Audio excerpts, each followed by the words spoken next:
Hello everyone, how are you doing? This is MD Tech here with another quick tutorial. In today's tutorial, I'm going to show you guys how to hopefully resolve if you're coming across an issue on your Windows 10 or Windows 11 computer that reads that no speakers or headphones are plugged in. So if they are in fact plugged in, but you're coming across this message, in today's tutorial, I'm going to show you guys how to hopefully resolve that without too much of a hassle. And without further ado, let's go ahead and jump right into it. So we're going to start by opening up the search menu. Type in Device Manager. Best results should come back with Device Manager. Go ahead and open that up. You want to expand the audio inputs and outputs section, and then locate the audio device in question. Right-click on it, and if it says Enable Device, make sure you go ahead and select that. So if it says Disable Device, it means it's currently on, which you don't want to mess with. But if it says Enable Device here, go ahead and enable that. And that's, again, the first thing I'd recommend taking a look at. Something else we can try here as well, if you go underneath Sound, Video, and Game Controllers, double-click on that.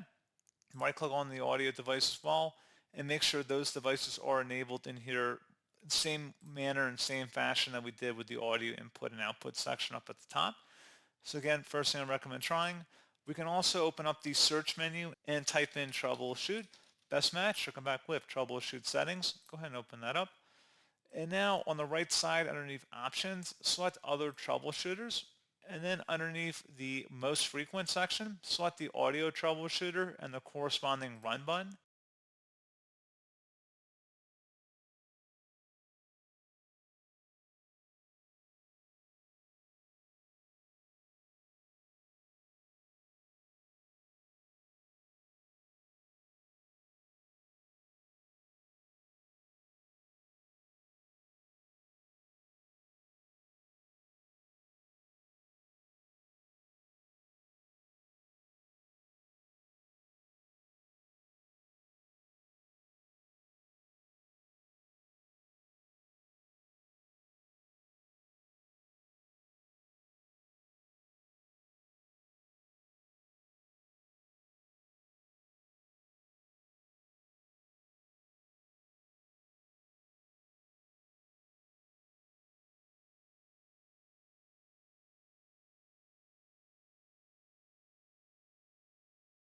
It's going to ask for your consent in order to run the automatic diagnostic utility. Go ahead and select yes.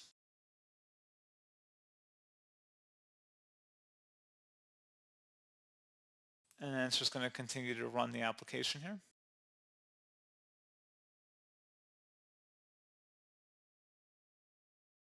Again, I'm not going to necessarily follow through with each individual step here because it can take some time, again, depending on the complexity of your issue. But I think you guys get the general gist here. So pretty straightforward process. I do hope I was able to help you out, and I do look forward to catching you all in the next tutorial. Goodbye.